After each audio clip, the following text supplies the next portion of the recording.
Like I feel like maybe this is moon energy, I don't know, but I feel like there's like this need to like cleanse everything. Like I want to take everything out of its cupboards and wash everything and put it away a new way and throw out a whole bunch of stuff and just cleanse and organize and all of that. And if you're craving that, please comment below and let me know because I need to know that I'm not alone. And that it's not just me. Because there's something in the air right now. And I think it has a lot to do with the state of the world and where it's going. And I mean, and I'm not going to get into anything like politics or um, anything like that. I don't want to talk about that because to me, that's just conditions and circumstances that are outside of us that will only shift when we shift our inner state.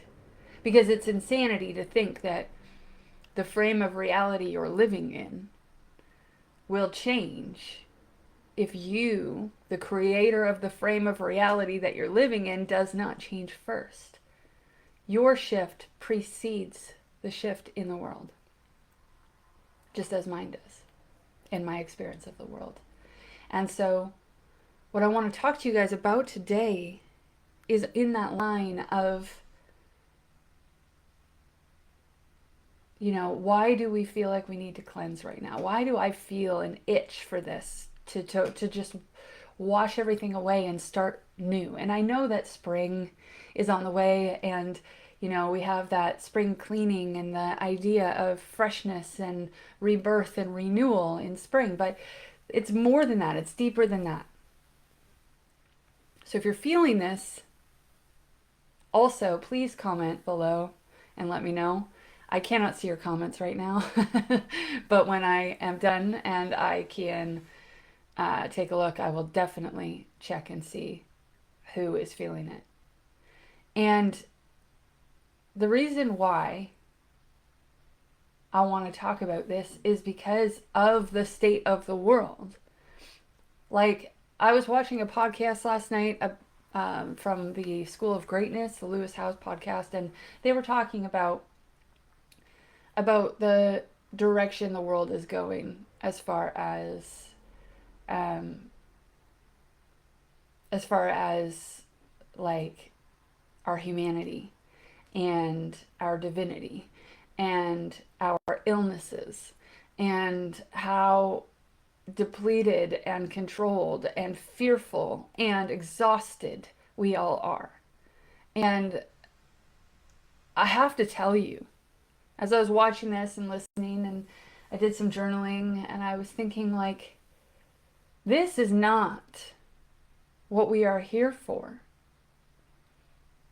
We are literally the product of abundance and unconditional love. Unlimited abundance, limitless abundance, and unconditional, boundless, unrelenting love. Those two things got together and made a baby, and that is us. That's what we're made of. That's what this entire universe is founded upon. Because that's what the source is made of. That's what the creator is made of. And it created us. And if it is only made of those things, then what could we be made of other than that? We are made for and of unconditional love and limitless abundance, past our wildest imaginations. And we are here in this life for the sole purpose of experiencing that, experiencing ourselves. That's what we're here for. But the beauty of unconditional love is that within unconditional love, we are given the power to choose. Free will is synonymous with unconditional love because unconditional love doesn't need you to choose it in order to love you. That is the meaning of unconditional love. Unconditional love doesn't need you to be a certain way or act a certain way or do a certain level of things in order to be loved. The meaning of unconditional love means you have the power to choose to not see or believe or feel that unconditional love. But we live in a world that has been founded,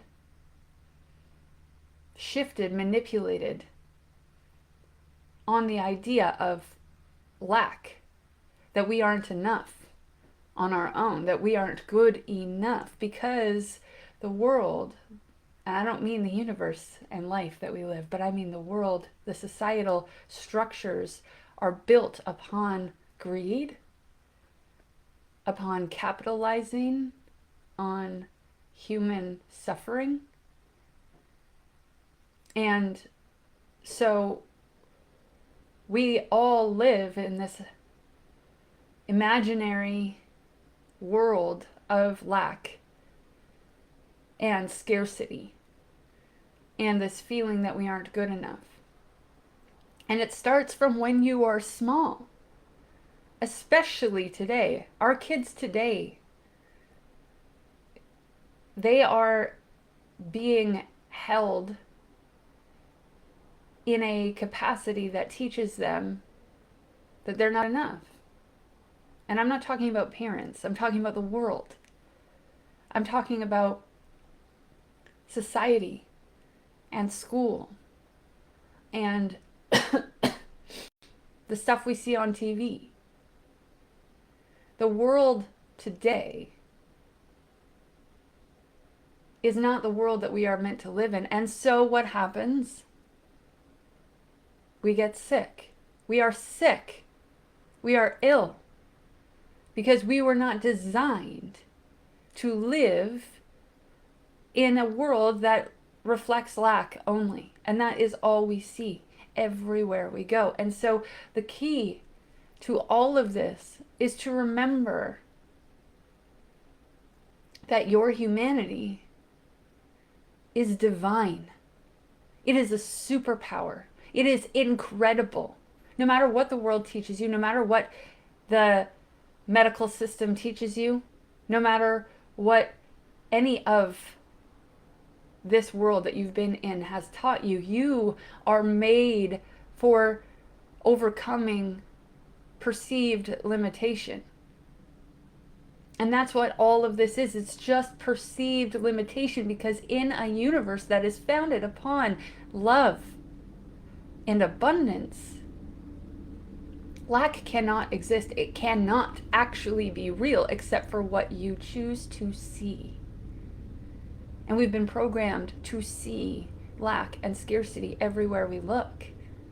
And so how, we listen to the spiritual greats, right? And I listen to them. I've been studying them for the last 5 years, like daily, constantly. And I've been living in the work for the last 7 years, but especially the last 5 years. And I cannot tell you enough that the spiritual teachers will tell you that you're already enough. All you need is the I am. All you need is to know that you are the light. You are the source of abundance. You are the source of it. But what I've noticed in my personal experience and with all of the clients I've worked with is that we have been so indoctrinated into the belief in lack, into the belief that there is not enough in this world for everyone, into the belief that we are hopeless on our own, into the belief that our neighbor is out to get us, that stepping into our most empowered state feels almost impossible, because it goes against everything we've been programmed to see and feel and connect with. But the truth is, in a world where we all know our power, there's nothing but peace. Because there's no room for insecurity. There's no room for the idea of lack because it doesn't exist to the person who knows who they really are. And so when I built Make Moves Academy, the purpose was to give people stepping stones, a path to take that strips away the conditioning that tells you that you're not enough, that you aren't worthy, that you're not worthy of being chosen, that you're not worthy of prioritizing joy over work, and stripping all of that away. Finding your core not enoughness belief and all of the things that you have data logged in your mind as evidence as to why you are not worthy and why you're not good enough. And stripping it away piece by piece at your own pace. And within 1 year, if you go through the entire curriculum, within 1 year, you have learned the laws of manifestation. You have learned why we are addicted, why we are numbing out, why we are sick, why we are overweight, why we loathe ourselves, and how to not do that, how to step into kindness and grace and love for yourself. And then you've learned how to master your time in a way that allows you to love your life, to feel fulfilled, to feel like you are worthy of taking time to take care of yourself. And I don't just mean checking off the list, but actually taking care of your soul and the fulfillment of life. And then you've learned how to set boundaries, real boundaries with yourself and with the world, to honor yourself first above everything, because that is what someone who knows their worth does. And then we move through understanding your mind, understanding the ego, understanding where the belief in lack comes from and why we have it. And then we move through stepping into your light self, your lightest self, your highest self, and what that looks like and who they are and how they behave, and applying that to your everyday life in a piece by piece, step by step fashion that doesn't feel overwhelming. And then you learn about the law of one.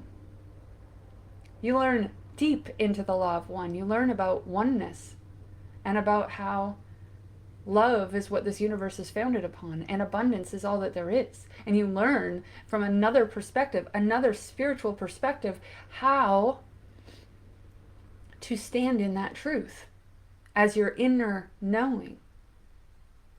You learn how to forgive yourself, how to forgive the universe, how to forgive others, so much so that you have rewritten the things that have hurt you into things that have served you, into things that have moved you to where you needed to be, so that you can change your perspective of thinking that you were slighted or that you were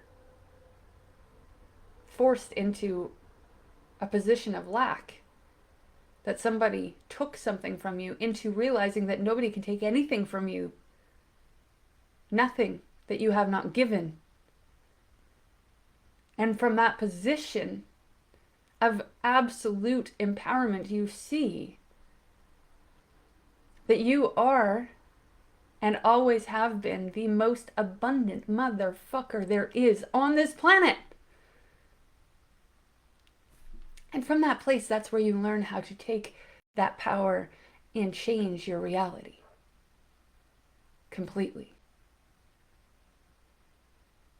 And then we move into embodiment, and every day of your life is a practice of embodying your highest version, the version of you that is all power, all love, all grace, whole, complete, and way more than enough. And so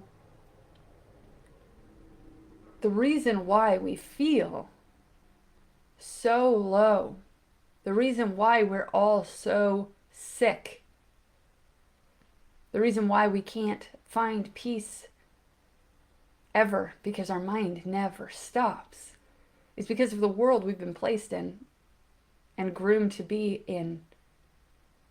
And if you're here and you're listening to me talk right now, it's because you know something inside of you has clicked, and you know that there's more, that this isn't how life is supposed to be. You know that sickness isn't your future. Sickness is not a reality that you are meant for, because we were never meant to be in a reality that is founded on lack.